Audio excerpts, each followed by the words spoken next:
ship left on the dock for more than 24 hours will be compressed to a cube at the owner's expense.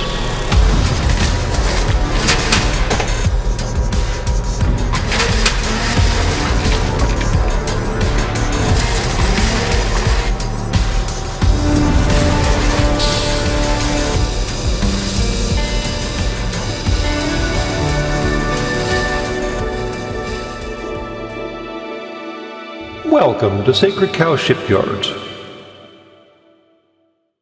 One of my very favorite bits of hand-wavium in your science fiction stories across the entire spectrum of your science fiction stories is the notion of a universal translator. Where do I even start with that? I mean, honestly, the languages on your own planet are already complicated enough without trying to introduce languages from alien species who are by definition alien. And no, I don't mean they just look different from you. I mean their entire thought processes are different from you. They think different. They believe different. They feel different. And their language, thereby, will be built on constructs that you simply have no frame of reference for. So how does a quote-unquote universal translator bridge the gap? And I guess I'm getting ahead of myself. Wow. Yeah. I just dumped a whole lot of thought stuff on you, didn't I? My apologies. Let me back this up and try this one more time with feeling, although without singing. And if you understand that reference, you're my kind of humie. Regardless, let's consider languages upon your planet. You understand right now, unless you're using some really complex AI adjacent, although they aren't actually AIs, and again, that's a conversation for a different channel and different episode and this, that, and the other. I'm speaking to you in English. Mostly. Occasionally. Yeah, let's go with English. And let's go specifically with American English, because honestly, that is predominantly my audience on your planet. And American English is, well, let's go with fraught with idioms. But that's where everything just kind of falls apart. For example, if I were to say to you, posez un lapin à quelqu'un, well, you could run that through Google Translate. You could run that through basically any translation system on your planet right now. And if they translated it directly, explicitly, whatever you want to say it, it would boil down to put a rabbit to someone. To put a rabbit to someone. So am I grabbing a rabbit off the ground and like shoving it in someone's face? Well, no, because this is what your various languages refer to as an idiom. In other words, an expression that usually presents a figurative, non-literal meaning attached to the phrase, which is great, except explicit translation systems don't know what you mean by the phrase. They just translate what they see. And what they see in this case is to put a rabbit to someone. I mean, rabbits are apparently cute and fuzzy and cuddly and stuff until they start doing the kicky thing with their back legs. So maybe that's not so bad. But no, actually, the phrase posez un lapin à quelqu'un in French has nothing to do with rabbits. Instead, it is more colloquially translated, idiomatically translated, as to stand someone up. As in you arrange, say, a date with someone, and they don't show. Well, that someone put a rabbit to you, didn't they? I guess? Maybe? I'm confused now. But wait, it gets worse! Well, not technically worse than your planet, but it gets worse in general, because this is actually a topic that Star Trek The Next Generation actually managed to figure out how to tackle, at least obliquely. Because you see, those happy little communicator badges that every single Starfleet officer, enlisted person, whatever the hell else wears, is also a universal translator. And how it does the auditory, like the soft font in front of you speaking, and this thing on the left side of your chest picks up those signals and then translates them on the fly and then directs them upwards at your ear holes while the soft font in front of you is still speaking at you. without, conflicting with what the soft font in front of you is saying. In fact, it's not even conflicting, it's somehow muting what the soft font in front of you is saying so that you only hear the noises coming out of the weird little comm badge on your left pectoral muscle. I'm not even going to go into how weird that is and how strange that is. And you know what? No. Regardless, what I was talking about was idiomatic language. Like I said, throwing rabbits at people does not necessarily indicate that they stood you up or you stood them up or whatever. But the step beyond mere idiomatic language is referential language, pointer language. Shaka when the walls fell. Now, obviously, I am not a linguist. I am not anything even approximating a linguist, so I am almost certainly using the wrong terms right here and now. But the point is, Shaka when the walls fell was a pointer. And yes, I understand that's probably not a linguistic term, but it is a programmatic term, so I'm going to go ahead and use it, given that, well, it works with, me. Pointers in programmatic languages are basically references to a specific point in memory. They could contain the letter A. They could contain the entire alphabet. They could contain your entire Bible, the King James Version, if you want to be specific. But the pointer to any one of those options could simply be, A. As long as it is defined as a pointer and as long as it is defined as pointing to that specific memory location where that specific entry resides, then yeah, the entirety of your Christian Bible in the King James Version can be referenced by way of the pointer A. Now, the actual address, it probably is way too complex to fit into this episode, but that's the point. Pointers are meant to simply be shortcuts to a specific point in memory, just like Shaka when the walls fell. That phrase points to a whole pile of stories behind it. Now, the upshot of all those stories is basically failure. Shaka when the walls fell lost. He failed at whatever the hell he was supposed to be doing. But there's an entire story behind that, stored behind those words, that if you knew what those words are pointing to, you'd be very sorry about. You'd be very sad about. And every Temerian knows exactly what you're talking about when you say that. They know all the backstory. They know all the mistakes. They know everything he did wrong. The Universal Translator doesn't.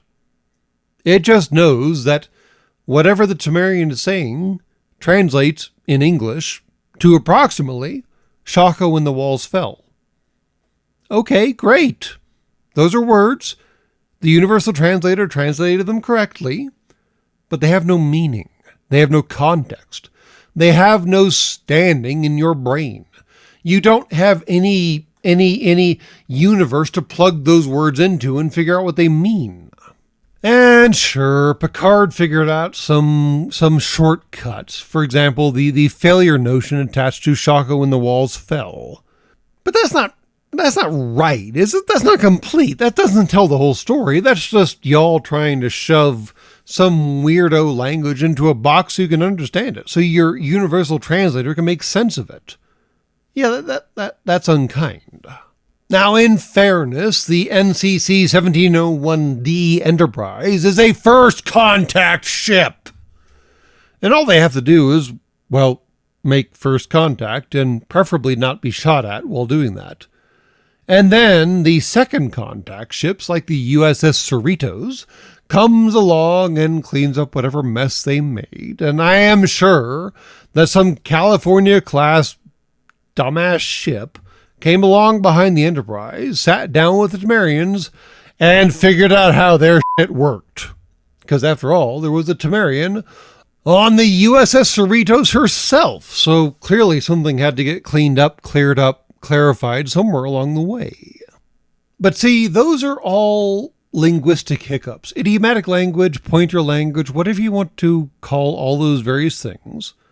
Those are contextual problems. They aren't actually problems with the language. The real problem is that, well, the English language specifically, and how it's leaked into everything else, is actually the problem. Ironically, the primary language on your planet, no doubt by way of your intertubes, is actually the problem with the concept of universal translators. Let me explain. Consider the Sahara Desert. This is a desert spanning across North Africa.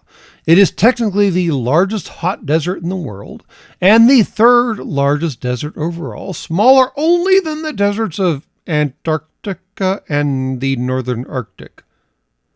I have questions about your definition about the desert concept, but let's move on. So, the Sahara Desert. It's called the Sahara Desert, right? Well, what does Sahara mean? Well, the term Sahara is derived from the Arabic term, basically pronounced the same, which means desert. So it's the desert. Oh no. But wait, there's more. The Gobi Desert is the 6th largest desert in the world. And, well, I mean, obviously it's called the Gobi Desert, right? Except the name comes from the Mongolian word, well, Gobi, used to refer to all the waterless regions in the Mongolian plateau. In other words, the Mongolian term Gobi refers to deserts. So, once again, we have a desert. What? But wait, the Kalahari Desert is the 7th largest desert in the world, and clearly its name must mean something different, right? Well, apparently Kalahari is derived from the Swana word Kagala, meaning the great thirst. Oh no, I see where this is going already. Or Kagalagati, meaning a waterless place. You mean a desert. So, once again, we have a place called the Desert. There are at least 3 deserts on your planet, but sadly, that's not as bad as it gets. You see, when the Roman Empire finally made it to the once great British Isles, before they were once Great Britain, and they started colonizing the area and trying to figure out what the hell's going on in this weird, wild wilderness, they started asking the locals what the local rivers were called. And the locals said, oh, that's Avon. And so the Romans said that, okay, fine, that's River Avon. Except Avon actually means river. The Britons actually borrowed the term from the Welsh, and it all traces back to a term called Afon, and yeah, it just means river. So there are no fewer than 10 River Avons in the once great British remaining empire that were simply rivers, because no one thought to check if the locals were having a name for the river, or they just said, yeah, it's just the river. Yeah, and you wonder why the Roman Empire fell. Details, man, details. But sadly, the Romans weren't the only culture to succumb to this particular problem. For example, the anglicization of Fujiyama is Mount Fujiyama, of course, because it's a mountain, and therefore we should call it Mount Fujiyama. Except the term Fujiyama actually means Mount Fuji. The yama suffix in Japanese means mountain. So now you have Mount Fuji. Well, now I'm confused. Likewise, by the same token, Lake Tahoe means lake. Apparently the term Tahoe comes from the Washoe word Dahau, and I am almost certainly pronouncing that wrong because apparently it's an endangered language on your planet. But regardless, whoever got there first and wrote this crap down after the Native Americans were already there, wrote it down wrong, and the natives said, yeah, it's a lake. And whatever their term was for lake, the people who showed up there after them appended the word lake to it. So now we have lake. And really one of the funny examples of this, one of the funnier examples of this at least, is the La Brea tar pits. You would never think this would be a complicated phrase, would you? Maybe. I guess it depends on how much you know about Spanish, I suppose. Because La Brea in Spanish means the tar. So now you have the tartar pits. I mean, I guess it actually kind of works given, how complicated the tar pits actually are. But really, but it might get worse. You see, there is a very small village in the sub-province of Cumbria in the super-province of England called Torpenhow. Now, it's not actually spelled Torpenhow. It's spelled, as you might phrase it phonetically or explicitly, Torpenhow. Now, the funny thing about Torpenhow is that if you take Tor and Pen and How, as they sit as their own individual terms, each one of those could possibly, maybe, depending on the specific language in question, be translated to hill. Technically, this is an inaccurate, incomplete translation of all three terms, but it is a possible eligible translation of all three terms. Which, of course, leads us to Torpenhow Hill. That is to say, hill, hill, hill, hill. There is some, or let's go ahead and go with a lot of disagreement that Torpenhow Hill actually exists. Theoretically, it might date back to 1688 or at least 1884, or possibly not at all. It's hard to say. But it does follow the same pattern as other places that have, tautological names. In fact, once you start making allowances for various linguistic hiccups and translations and accents and pronunciations and how you transcribe the details, the list of tautological names for places on your planet is really long. Which loops us back to the problem with universal translators. There's only so many times you can tell an alien that that place is called River River until the alien just goes, "Y'all are f***ing nuts," and leaves. Which, I suppose, leads me to the uncomfortable conclusion that mechanical universal translators will never work, whereas squishy ones might. For example, let me read you the description of one particular squishy universal translator. It is small, yellow, leech-like, and probably the oddest thing in the universe. It feeds on brainwave energy received not from its own carrier, but from those around it. It absorbs all unconscious mental frequencies from this brainwave energy to nourish itself with. It then excretes into the mind of its carrier a telepathic matrix formed by combining the conscious thought frequencies with nerve signals picked up from the speech centers of the brain which has supplied them. The practical upshot of all this is that if you stick this thing in your ear, you can instantly understand anything said to you in any form of language. The speech patterns you actually hear decode the brainwave matrix, which has been fed into your mind by your thing. That is, in fact, the explanation of the Babelfish from Hitchhiker's Guide to the Galaxy. And it's pretty much the only way I can imagine something approximating Universal Translator could work. Because you see, words are in and of themselves pointers. They are indicators towards meaning. Now, yes, I did make a distinction earlier about pointer-based languages, and those pointers were much larger. They were conceptual pointers. They were a series of words put together to point to something much, much larger than the individual words themselves. But when you get right down to it, everything I'm saying to you right now has meaning. The individual words I am saying are triggering thoughts and processes and images in your minds right now. For example, if I were to tell you to not think about a pink elephant, what are you doing right this second? You and I both know what you're doing. But once you get past individual words, once you start getting into phrases and idioms and, pointer-based languages, things start getting complicated. And now you're relying on the intent behind the words, the concept behind the words, the desires behind the words. And all of that is, in fact, carried on your brain. You mean something when you say possibly something else.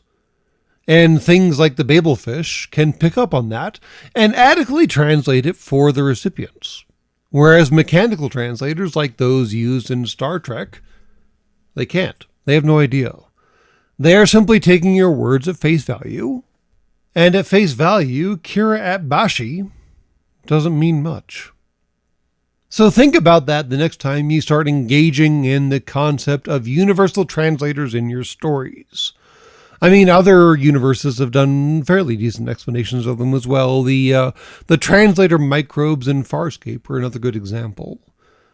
Because, again, they basically do almost the same thing as the Babelfish, maybe without the technical babble attached to it.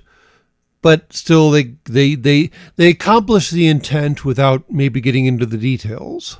Because on your own planet, your languages are complicated, and I limited myself to languages that use basically the same alphabet. Once you start getting into more interesting languages, things entirely fall apart. Now imagine interplanetary languages, languages spoken and written by species that you have no understanding of and they don't care about you. Where do you start? How do you understand what their phrases might actually mean? Because even if you can come up with a perfect one-to-one translation, it might not mean anything more than Kailash when it rises. And that's all from Sacred Cow Shipyards. Please be advised that any ship left on the docks for more than 24 hours will be compressed to a cube at the owner's expense. Have a nice day.